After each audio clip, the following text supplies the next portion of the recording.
It's Friday, everyone. What do we do on Fridays here at the Hint Hive? That's right, we smash the patriarchy.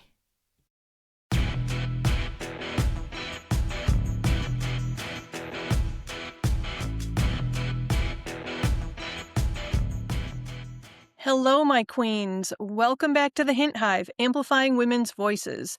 I'm your host, Kelly Hint, your resident psychotherapist, feminist life coach, and your queen bee here at the Hint Hive. And today, we are going there. We are talking about sex trafficking. We are talking about sexual assault. And we are talking about the systems that try to silence women and how we burn those systems down by speaking, by healing, and by reclaiming our power. Now, before we dive in, I want you to check in with yourself. Notice your body. Notice your breath. If at any point any of this feels overwhelming, pause. Take care of yourself. Come back when you're ready. Because this conversation, it matters, and you deserve to feel safe while having it.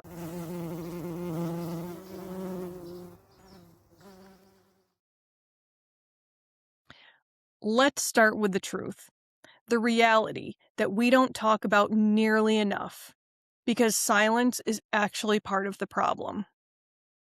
Globally, millions of people are trafficked at any given time, and the majority are women and girls. In the United States, trafficking has been reported in all 50 states. That means this isn't something happening somewhere else. It's happening in our communities, our neighborhoods, and sometimes even in our own social circles. And here's the part people don't always want to hear. Trafficking doesn't usually look like dramatic kidnappings. It often looks like a boyfriend who becomes controlling, or a job opportunity that feels too good to be true, or a family member exploiting vulnerability, or someone slowly isolating a person from support systems. It's grooming. It's coercion. It is psychological warfare. And sexual assault? About 1 in 3 women experience some form of sexual violence in their lifetime. I'm sorry, but that number alone should stop us in our tracks. This means survivors are not the exception. They are everywhere. And yet, we still live in a culture that treats these experiences as rare, as isolated, or even worse, as questionable. People, this is not rare. This is systemic. And systems can be changed, but only if we're willing to see them clearly. Let's move on to the psychology of control and silence. As a psychotherapist, I need you to understand something critical. Trauma changes the brain and the body. When people ask, "Why don't you leave?" what they're really revealing is a fundamental misunderstanding of how trauma actually works. Trafficking and assault rely on powerful psychological mechanisms, including trauma bonding, where victims form emotional attachments to abusers as a survival strategy, kind of like Stockholm Syndrome. Also, they rely on fear conditioning, where the brain learns that compliance equals safety. They also rely on shame and self-blame, which keeps survivors silent. And finally, they rely on isolation, which removes alternative perspectives and support. Add in economic dependence, threats, and manipulation, and what you get is not choice, but survival adaptation. For anyone following the recent sex trafficking ring atrocities, you can clearly see all of this when you listen to the survivor accounts. And let me be incredibly clear here. Survivors are not weak.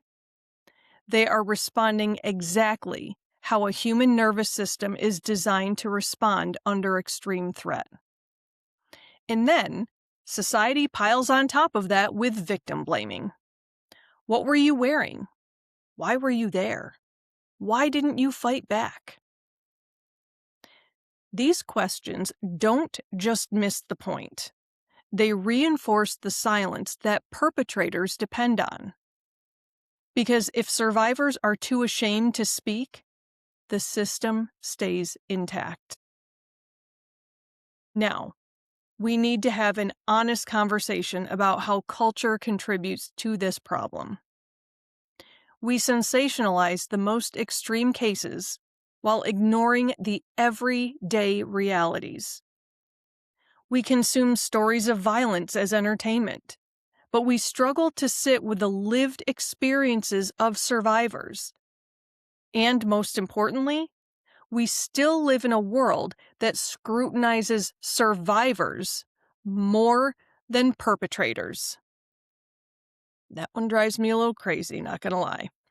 But storytelling, when done right, can disrupt that.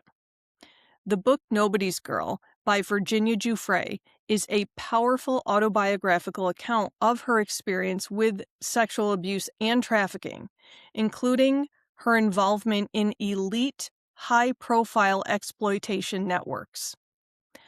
It's not easy to read, but it is necessary.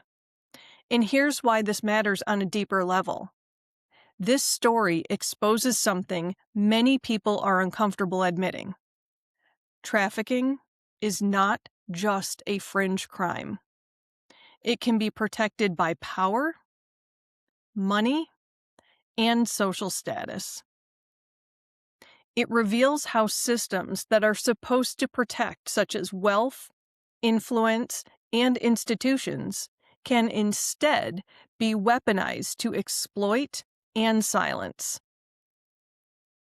Giuffre's story challenges the dangerous myth that abuse only happens in bad neighborhoods or by obvious villains. Sometimes it happens in rooms with people society respects. I think a lot of us are learning that more and more as we follow the news. Sometimes it is enabled by silence or complicity, by people choosing comfort over truth. I'm seeing that a lot in political circles, and it's disgusting. And that's where we need to get real. Power without accountability creates the perfect environment for exploitation. And there seems to be a huge lack of accountability happening right now here in the United States regarding a very high-profile sex trafficking operation. You know what I'm talking about.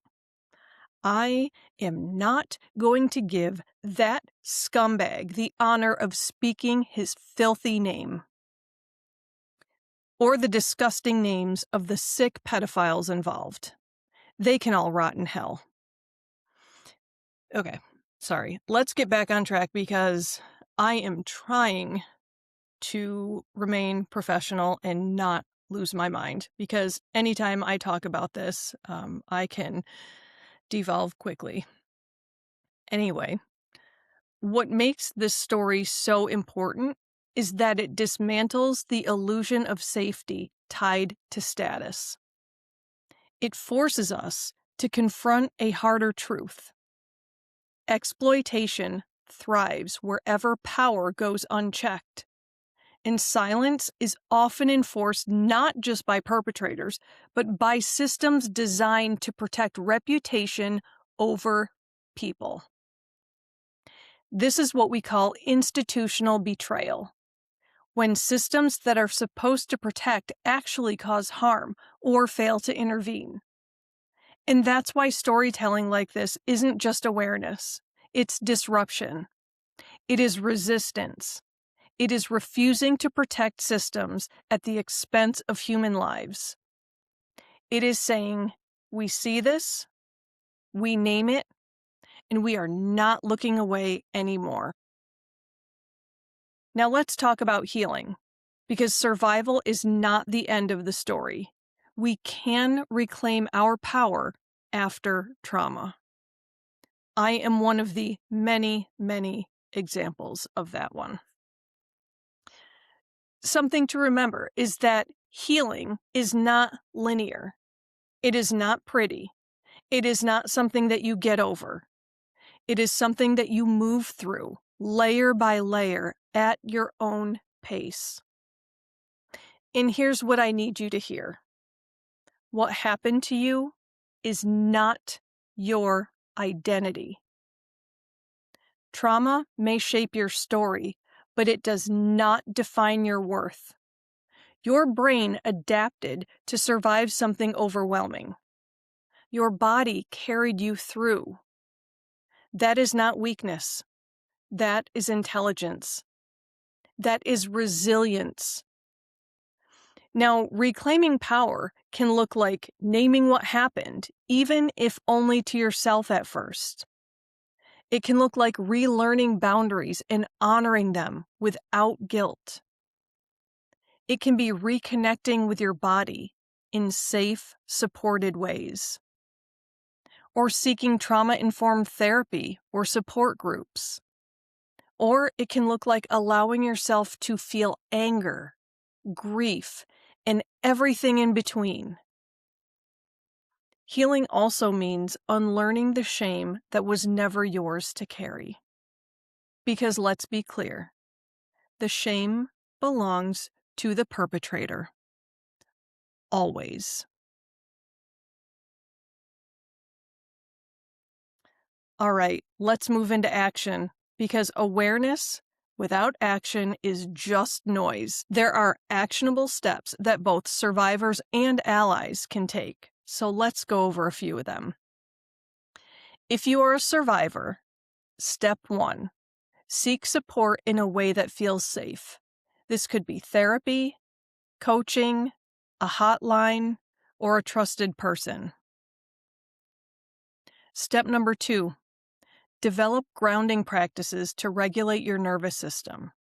You can do breathing exercises, or use sensory tools, or movement. One of the things that I really enjoy is doing the 5, 4, 3, 2, 1 grounding practices. I have gone over that in other episodes. That's where you name 5 things that you can see, 4 things that you can hear, 3 things that you can feel, 2 things that you can smell, and 1 thing that you can taste. For some reason, whenever I try to recall them in the moment, sometimes it's a struggle. But anyway, the 5, 4, 3, 2, 1 grounding exercise is fabulous, not just for trauma, but for anxiety or any time that your body seems heightened and you need to get it back under control. Okay, step number 3, create small moments of control in your day, because choice is very, very powerful in healing. I used to be a sexual assault response team advocate, and one of the things that we learned through our training when we were dealing with somebody who had been sexually assaulted is that they have to be in control of the whole thing. We do not ever push. We do not tell them that they need to call the police or they need to do this. They have to do that. Every single step is in their control. They get to make those decisions. Because when you are a survivor of trauma, most traumas, it is a struggle to remember that there are things within your control because that traumatic event was not in your control at all.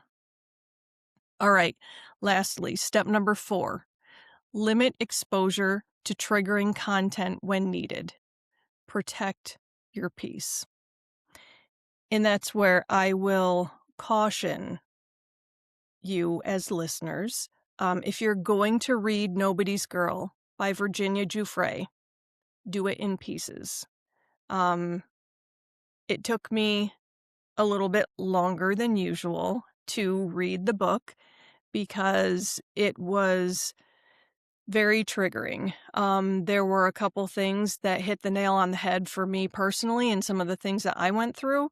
I'm incredibly grateful that I was never trafficked, because that seems like a whole other nightmare in itself. However, I'm not going to minimize my own experience just because I wasn't trafficked. And that's another thing to remember. Don't minimize what you've been through, because somebody always has it worse and somebody always has it better. So that does not take away from your experience. All right, let's move on to actionable steps if you are an ally.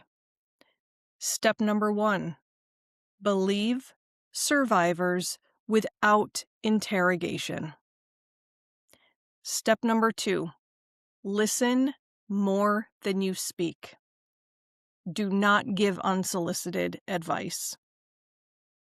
Step number 3, educate yourself on trafficking dynamics and trauma responses.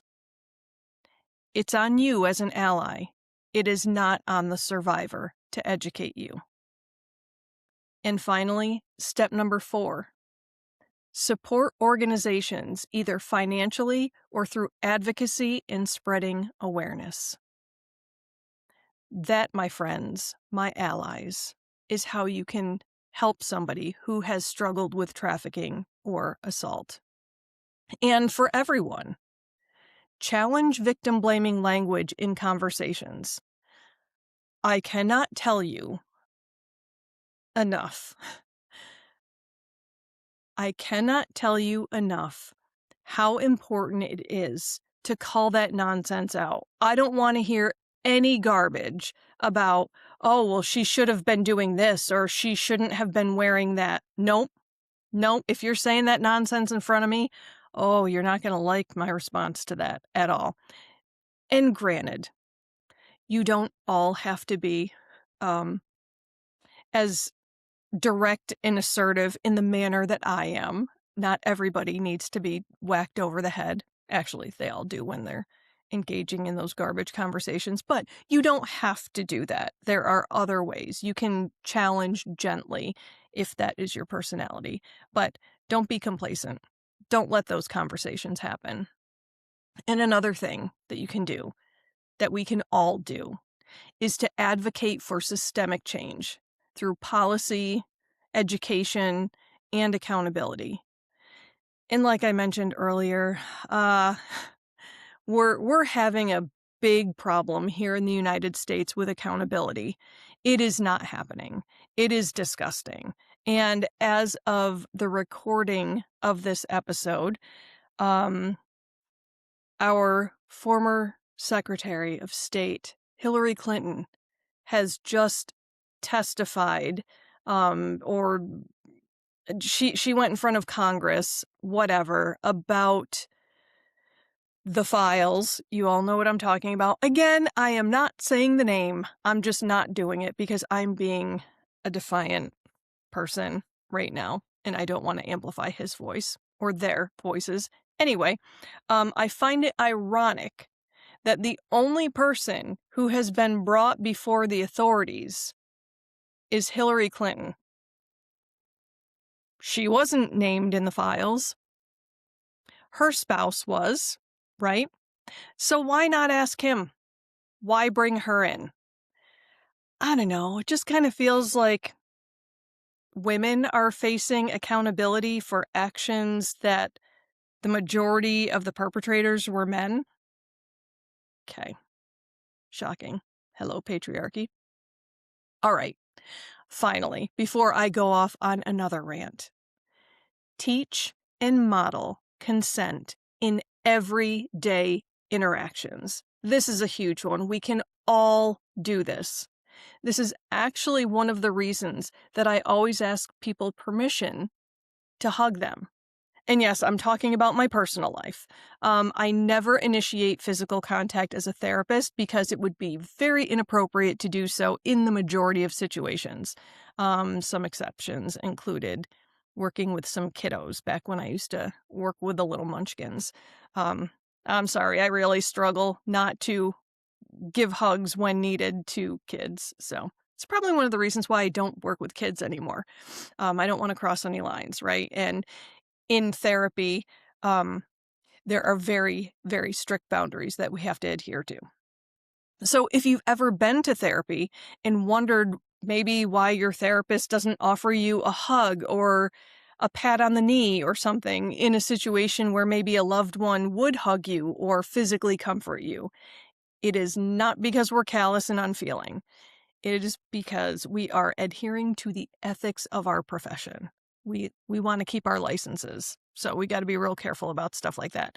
Now, I will say, my people have approached me for physical affection. No, affection is the wrong word. Physical comfort. I have been asked, is it okay? May I hug you?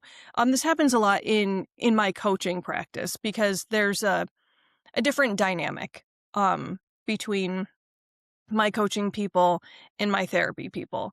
So there are times when it is absolutely 100% appropriate, but I am not the one initiating contact because there's a power dynamic that happens in like therapy between patient and therapist, and it's just that unequal power dynamic is not something to be taken lightly.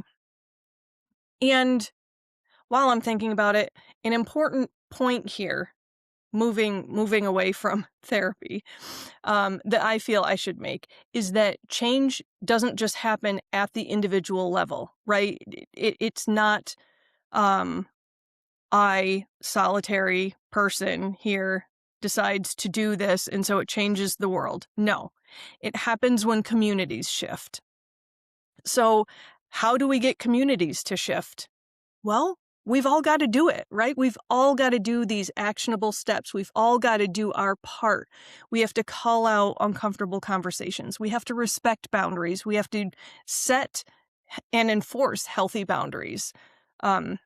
I don't think I've said boundaries in a few episodes. I'm kind of impressed with myself.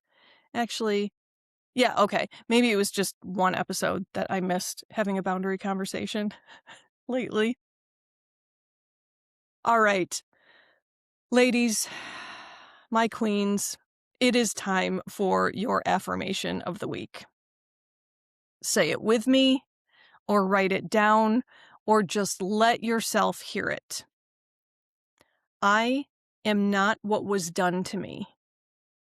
I am powerful, whole, and worthy of safety, respect, and love. Now, take a nice, deep breath in through the nose, out through the mouth. Ladies, this affirmation matters because trauma tries to rewrite your identity. It tries to convince you that you are broken, that you are damaged, that your story limits your future. But that is a lie rooted in harm, not truth. You are still whole, even if you feel shattered. You are still powerful, even if you feel small. You are still worthy, even if the world has made you question it. Reclaiming your identity is one of the most radical things that you can do in a world that tried to take your power. And every time you say this affirmation, you are pushing back against that narrative. That is healing. That is resistance. And that is power. Before we close this out, I want to leave you with this. We cannot heal what we refuse to name. Sex trafficking and sexual assault thrive in silence, in disbelief, in systems that prioritize comfort over truth. But every time a woman tells her story, every time someone says, "I believe you," every time we challenge harmful narratives, we chip away at those systems. This work, it's heavy. It asks us to sit with discomfort, to confront injustice, and to unlearn what we have been conditioned to ignore. But it is also powerful. Because healing is not just personal, it is collective. Because when one woman reclaims her voice, it creates space for others to do the same. Ladies, when we stand together, we become harder to silence, harder to dismiss, and impossible to ignore. So whether you are a survivor, an ally, or someone just beginning to understand this issue, your role matters. Your voice matters. And your willingness to see the truth, even when it's uncomfortable, is part of the change. All right, my friends, if this episode resonated with you, I want you to take one brave step today. Share this episode. Start a conversation. Speak truth in a space where silence used to live. And if you are a survivor, please hear this clearly. You are not alone, and you do not have to carry this by yourself anymore. There are people, communities, and resources ready to support you, and you deserve that support. I am one of those people. Feel free to reach out if you need some help. And don't forget to join our Hint Hive community over on Facebook, where we create space for women to be heard, believed, and empowered without judgment. And as always, keep using your voice. Because your voice, that is power. And when women speak, systems shake. My fellow queens, I love you. I see you. I so much appreciate you. See you next week.